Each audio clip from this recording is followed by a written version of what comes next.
안녕하세요, 역서돋보기입니다. 거란족이 세운 요나라는 1대 태조 야유라보기에서부터 5대 요 경종 때까지 혼란스러운 황희 계승 쟁탈전이 전개되었습니다. 유목사회에는 장자 승계 원칙이 없기 때문에 1대에서 5대에 이르기까지 후기의 계승이 안정적이지 못했고 여러 황족들이 반란을 일으키고 황제들 피살당하는 양상이 반복되었죠. 그나마 5대 황제 요 경종 때 요나라가 중흥하기 시작해 6대 황제 요 성종에 이르러 요나라는 가장 안정적인 시대를 구가합니다. 비록 요 성종이 고려를 정복하지 못했다는 흠이 있지만 그걸 제외하고는 요나라에서 가장 뛰어난 명군으로 평가받고 있을 정도였죠. 하지만 요나라의 안정적인 시대는 요 성종 때가 끝이었습니다. 1031년 요 성종이 사망하고는 요나라는 쇠퇴합니다. 요 성종에 이어 그의 아들 요 흥종이 7대 황제로 등극했습니다. 이 후계 자체는 이상하지 않지만 요 흥종의 어머니가 황후가 아닌 후궁 출신이었습니다. 요 흥종이 등극하자 실권을 쥐게 된 그의 친모 손후군은 남편 요 성종의 황후였던 인덕황후 집안을 모함하여 풍비박산 내놓곤 인덕황후를 궁에서 내쫓아버리죠. 결국 손후군은 인덕황후를 죽음으로 내몰았죠. 다만 손후군이 내쫓은 인덕황후가 양아들이었던 요 흥종과는 사이가 굉장히 좋았습니다. 요 흥종이 어릴 적부터 친아들처럼 대해주었죠. 그래서 요 흥종은 친모인 손후군보다는 양모인 인덕황후와 더 사이가 가까웠습니다. 그런 인덕황후를 내쫓아버리자 요 흥종은 친모인 손후군과 거리가 더 멀어집니다. 자신의 친아들이지만 자기에게 적대적인 요 흥종이 마음에 들지 않았던 손후군은 요 흥종을 폐위하고 다른 아들을 황제에 추대하기 위해 쿠데타를 계획하지만 요 흥종이 선수를 쳐서 어머니 손후군을 체포한 뒤 유배보내버렸습니다. 하지만 요 흥종도 그다지 명군은 아니었습니다. 불교에 심취했던 요 흥종은 각종 토역공사와 불교 행사로 백성들에게 과도한 세금을 민생이 파탄낼 정도로 과세하였죠. 그런데 이런 요 흥종보다 더 불교에 심취해 사치스러운 종교 생활을 하고 더 과도하게 과세했던 황제가 1055년 즉위한 요나라의 8대 황제 요 도종이었습니다. 요 도종은 요 흥종의 아들로 그 아버지의 그 아들인 거죠. 참고로 불교에 미쳐있던 요 도종이 개인적으로 가장 존경하던 인물 중 하나가 원효대사였다고 합니다. 요 도종은 정사도 돌보지 않았는데 황제가 무능하면 어디든 간신히 등장하는 법이죠. 바로 야율을신이라는 신하였는데요. 요 도종은 국사의 모든 것을 야율을신에게 맡겼습니다. 야율을신은 요 도종에게 바른말을 하는 충신들을 숙청하고 자기에게 아부하는 신하들로 요나라 조정을 메웠죠. 그러나 야율을신의 독주를 막으려고 했던 사람이 요 도종의 황태자였습니다. 황태자는 차기 황제이기 때문에 야율을신 입장에서는 황태자가 나중에 황제가 되면 자신이 제거되리라는 두려움에 야율을신은 요 도종의 후궁과 정치적으로 연합해 황태자를 압박했습니다. 우선 야율을신과 후궁의 끊임없는 모함으로 황태자의 친모이자 요 도종의 황후를 제거하였고 또 황태자 내외마저 자객을 보내 암살해버렸습니다. 자기 아들을 잃고 나서야 요 도종은 무언가 일이 잘못 흘러가고 있음을 인지합니다. 조금씩 야율을신을 멀리하기 시작했고 죽은 황태자의 아들, 그러니까 요 도종의 손자를 황태의 손으로 임명하죠. 야율을신은 그 황태손도 죽일 목적으로 병사들을 모았으나 발각되어 처형당합니다. 그러나 야율을신이 남긴 병폐는 여전했습니다. 부정부패가 판을 치고 있었고 귀족들의 토지 겸병, 황실의 각종 행사로 인해 국고가 만성 적자를 벗어나지 못했죠. 1101년 요 도종이 사망하자 황태손이 요나라의 9대 황제로 등극했으니 이가 천조제이고 천조제는 요나라의 마지막 황제였습니다. 요나라의 영토는 오늘날의 중국 내몽골 지역 베이징과 텐진 일대의 연후 16주 그리고 만주에 이르고 있었습니다. 이 중 만주에는 여진족들도 부족 단위로 살아가고 있었습니다. 여진족의 조상들은 말갈족으로 한때 발해의 피지배층이었는데 발해가 거란에게 멸망하고는 요나라에 복속되어 있었죠. 그간 부족 단위로 살아가던 여진족이었는데 요 성종 이후 무능한 요나라 황제들이 잇따라지게 하며 요나라의 지배력이 약해진 틈을 타 여진족은 완안부라는 부족으로 조금씩 통합되고 있었습니다. 완안부는 오늘날 하얼빈시 완연하라는 강 근처에서 거주하던 부족으로 과거 흑수부 말갈의 후손으로 추정하고 있습니다. 완안부는 강력한 철기 문화를 발전시키며 우야슈 부족장 때에 이르러 동여진을 거의 통합하다시피 했죠. 우야슈 부족장의 주권은 그의 동생 아골타가 이어받았습니다. 아골타는 형 우야슈보다 훨씬 더 강력한 리더십과 능력을 보인 부족장이었습니다. 아골타는 동여진에 이어 서여진까지 모든 여진족을 통합해냈죠. 1112년 한 번은 요나라의 황제 천주제가 요나라에 복속되어 있는 이민족의 부족장들을 전부 궁으로 불러 연회를 개최한 적이 있었는데 여기서 천주제가 여진족의 아골타에게 춤을 춰보라며 모욕을 준 적이 있었다고 합니다. 아골타는 춤을 춰보라는 천주제의 요구를 거절했고 화가 난 천주제가 아골타를 죽이려다가 주변에서 말려 해프닝 정도로 끝났지만 이미 이 일화에서 볼 수 있듯 아골타는 당장에 요나라의 반기를 일으킬 예정이었습니다. 1114년 아골타의 여진족은 본격적으로 요나라에 저항하며 반란을 일으켰습니다. 여진족의 반란은 그저 단순히 아골타가 연회 자리에서 치욕을 받아서 일어났다고만 할 수는 없습니다. 했습니다. 그보다 더 근본적인 이유가 있는데 모든 정치 사회적 문제는 경제 때문이라고 6대 황제 요 성종 이후 등극한 7대 요 흥종과 8대 요 도종은 그리고 천조제까지 하나같이 무능한 황제들로 이들 때문에 중앙에서는 부정부패가 판을 치고 지방에서는 가렴주고 그리고 귀족들의 무분별한 토지 변경 현상이 이어졌습니다. 당연히 여진족이 거주하던 토지들도 강압적으로 빼앗겼죠. 즉 여진족들은 그들의 삶의 터전을 계속 보유하고 뺏기지 않기 위해서는 요나라와 싸울 수밖에 없었고 그때 우야슈나 아골타 같은 영웅이 혜성처럼 등장했을 뿐인 거죠. 아골타의 반란에 요나라 천주제는 고려의 구원을 요청하는 한편 여진족 진압을 위해 직접 오늘날의 헤이룽 장성으로 친정에 나섰습니다. 다만 고려는 지원군을 보내주지 않았고 추라점 전투에서 무려 10만의 거란군이 3천이 조금 안 되는 아골타의 여진족에게 대패배를 해버렸습니다. 추라점 전투 승리 후 아골타의 명성이 동아시아 전체에 퍼졌고 10만의 거란군을 무찌른 아골타는 더 이상 요나라의 지배를 받지 않고 여진족들끼리 독립하겠다며 1115년 금나라라는 국호를 선포하고 황제로 등극했습니다. 이 타이밍에 숟가락 얹겠다고 송나라가 등장했습니다. 과거 중국은 5대 10국 시절부터 송나라 때까지 요나라에게 빼앗긴 연운 16주 되찾는 것이 그들의 과제였거늘 송나라의 군사력은 절대적으로 요나라의 군사력에 미치지 못했습니다. 결국 지난 1004년 전현의 맹 사건으로 송나라는 연운 16주를 완전히 포기해야만 했지만 그 미련이 당연하게도 남아있었죠. 송나라는 여진족의 금나라와 동맹을 체결하기로 합니다. 송나라는 금나라와 함께 요나라를 공격해 만리장성 이북은 전부 금나라 영토로 그 이남 연운 16주는 송나라가 차지하기로 하였죠.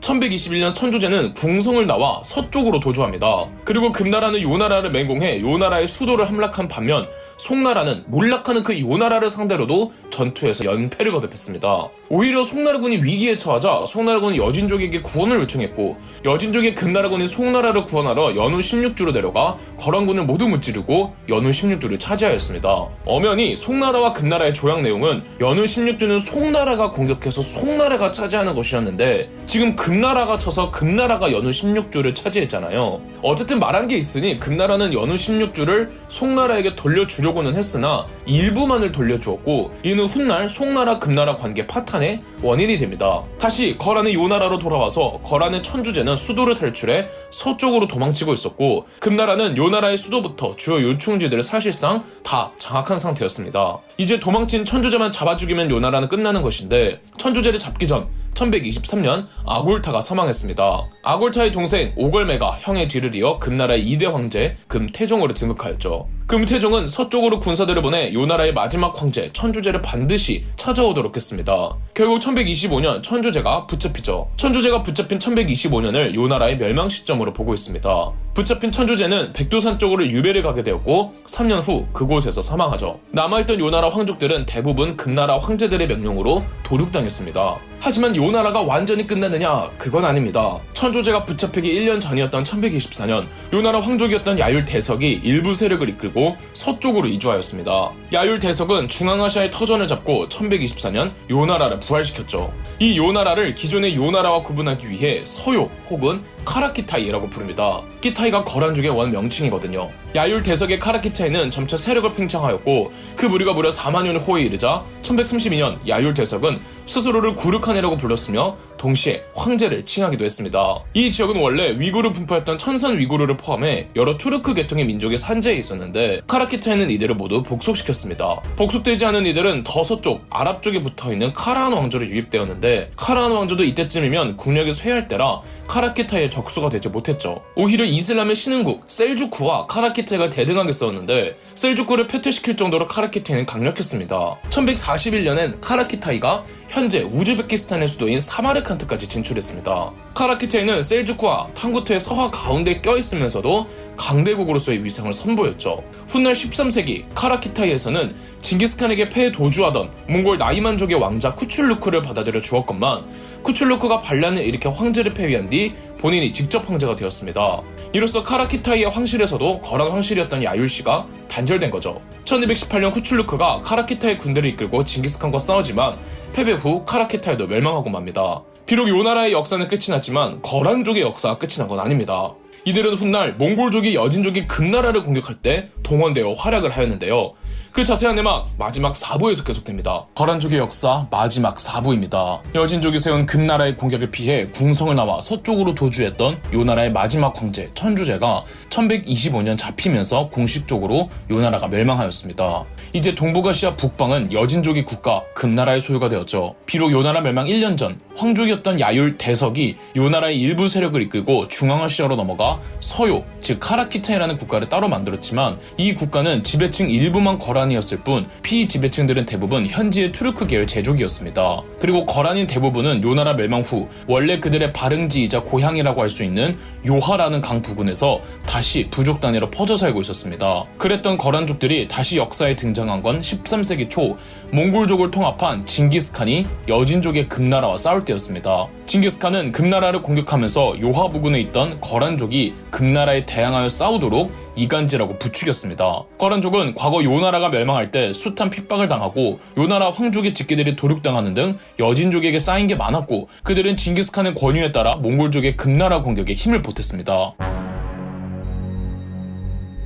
1211년 야호령 전투에서 징기스칸의 10만 병사가 금나라 총사령관 완한숭유가 이끄는 40만 금나라군을 격파했습니다. 후퇴한 완한숭유는 회화보에서 전열을 재정비하고 다시 맞붙었고 3일간의 치열한 전투 끝에 금나라의 정규군 전체가 와해되고 말았죠. 거의 전멸 수준이었습니다. 이렇게 금나라의 기세가 확 꺾이고 몽골족을 등에 업고 당시 거란의 추장이었던 야율 유가가 1213년 거란의 발흥지인 요하 일대와 요동 반도에 요나라를 부활시켰습니다. 야율 유가가 부활시킨 요나라는 일전의 요나라와 구분하기 위해 그리고 중앙아시아 일대에 있던 서요, 카라키타이와 구분하기 위해 동쪽의 요나라라는 뜻에서 동요라고 부릅니다. 금나라는 요나라의 부활만큼은 인정할 수 없다며 폰선 만노를 보내 2차례 동요를 공격하게 하지만 몽골의 지원까지 받은 동요의 거란군이 포선만노의 금나라군을 무찌릅니다. 실으나 좋으나 동요는 징기스칸의 몽골이 없었다면 부활할 수도 유지될 수도 없는 국가였습니다. 그래서 동요의 건국자인 야율 유가는 징기스칸의 몽골에 크게 의지했는데 동요 내부적으로 자주권이 너무 없다며 이에 대한 불만이 쌓이고 있었습니다. 결국 1216년 야율 유가의 동생이었던 야율 시불이 반란을 일으켜 형을 내쫓았습니다. 야율 시불은 형과 다르게 몽골에게도 반기를 들었습니다. 야율 시불이 형을 쫓고 정권을 탈취한 요나라를 다시 후요라고 구분하죠. 쫓겨난 야율 유가는 몽골로 귀순했는데 징기스칸은 이 야율 유가와 자신의 신복 중 한 명이었던 무칼리를 내세워 후요를 계속 공격했습니다. 징기스칸이 자신에게 반기를 든 후요를 공격하느라 잠시 몽골 금나라 전선이 소강 상태에 접어들죠. 거란의 후요는 무칼리가 이끄는 몽골군의 공격을 전혀 버티지 못했습니다. 심지어 여진의 금나라도 후요를 지속적으로 공격했죠. 공격을 받는 과정에서 싸움에서 지고 도망친 거란의 잔당이나 유민들이 어디로 도주하겠습니까? 지리상 고려겠죠. 거란의 잔당과 유민들은 압록강을 넘어 고려로 들어와 고려 북방의 말들을 약탈하는 등 말썽을 피웠으며 점차 거란인들이 과감해지더니 더 밑으로 남하하는 게 아닙니까? 고려 입장에서도 말썽을 피우는 거란 유민들을 반드시 처리해야만 했습니다. 심지어 거란인들이 평양 근처까지 내려옵니다. 후요를 공격하던 몽골의 사령관 무칼리는 살리타를 고려로 보내 거란의 잔당들을 토벌하도록 했습니다. 이렇게 살리타가 이끄는 몽골군이 고려로 들어왔고 이것이 몽골과 고려의 첫 만남이었습니다. 당시 고려는 최충원의 집권 시기였는데 1218년 살리타의 몽골군과 조충, 김취려의 고려군 연합이 평양 근처 강동성에 주둔하고 있던 거란군을 소탕하니 이것이 강동성 전투랍니다. 1219년 후요는 완전히 멸망하였고 몽골군은 친몽골 성향이 강했던 일전에 동요를 건국했던 야율 유가를 복귀시키지만 얼마 못 가 1220년 야율 유가가 사망하였습니다. 징기스칸은 야율 유가의 아내에게 거란족을 이끌게 하였으나 독재적인 국가라고 볼 수는 없었고 시간이 지나면서 자연스럽게 몽골족으로 동화됩니다. 앞서 1218년에는 중앙아시아에 있던 서요도 징기스칸에게 정벌되면서 이로써 거란은 더 이상 역사에 등장하지 않습니다. 몽골의 초기 역사에는 야율씨의 성을 가진 인물들이 심심치 않게 등장하는데 이들은 모두 몽골화된 거란인이라고 할 수 있습니다. 대표적으로 몽골이 국가로서 체제를 정비하는 데 있어서 크게 기여한 야율 초제가 있습니다. 야율 초제는 본디 거란인이지만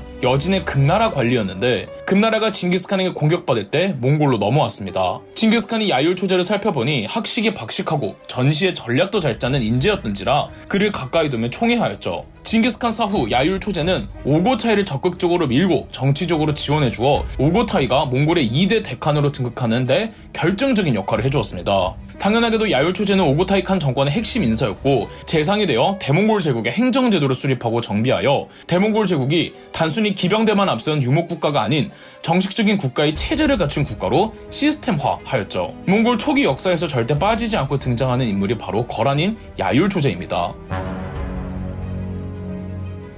말씀드렸다시피 이후론 거란족이 역사에 등장하지 않습니다. 야율시도 더 이상 문헌상에 나타나지 않으며 오늘날에도 당연히 야율시는 없습니다. 거란의 마지막 국가였던 후요마저 멸망한 뒤 거란인들은 몽골에 통합되어 몽골화가 되었으며 훗날 원나라가 무너지고는 여진족과 만주족의 영향도 받으며 또 최종적으로는 한족이 영향을 받아 한화됩니다. 한화되는 과정에서 야율시가 유씨로 한자식을 바꾸면서 야율시가 전해지지 않고 있는 거죠.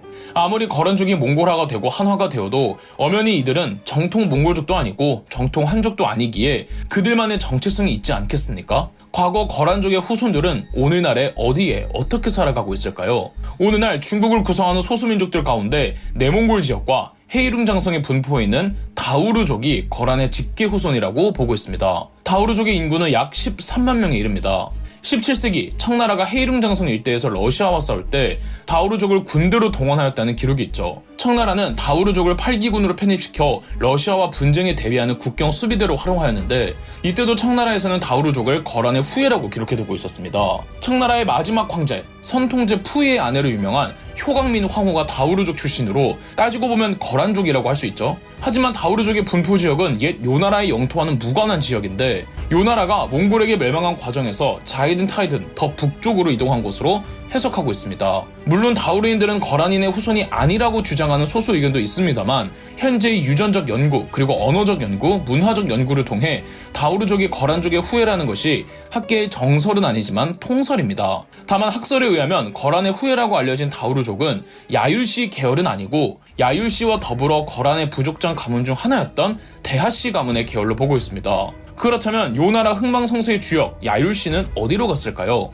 우선 야율시가 대거 유씨로 성씨로 바꾸다 보니까 그 궤적을 구체적으로 따라가기가 거의 불가능합니다. 다만 원나라 시절 원나라가 중국 남부 윈난성에서 그곳의 소수민족들끼리 수립한 국가 대리국 정벌에 나선 적이 있는데 이때 야율시 등 거란인들을 대거 동원하여 대리국 정벌에 보낸 적이 있습니다. 대리국 정벌 후 야율시 세력은 그곳에 눌러앉게 되는데 아무래도 대리국을 무너뜨린 장본인이다 보니 현지 소수민족들에게 원수부족으로 찍혀 살아가기가 힘들었고 그래서 그들은 야율시를 버리고 다른 한화된 성씨를 채택하였다고 합니다. 그래서 그 이후 야율시의 궤적은 역시 알 수가 없지만 오늘날에도 윈난성의 어느 한 소수민족들은 그들이 거란의 후예라고 하고 있으며 언제일지 모를 정도로 아주 오래전부터 야율시의 사당을 짓고 제사를 지내고 있다고 합니다. 지금까지 거란족의 역사였으며 그럼 역사 돋보기였습니다. 저희 역사 돋보기가 멤버십 가입을 시작했습니다. 멤버십 가입을 해주신 분들 덕분에 영상 제작에 큰 도움이 되고 있습니다. 감사합니다. 영상 재미있으셨다면 구독과 좋아요, 알림 설정까지 해주시면 감사드리겠습니다.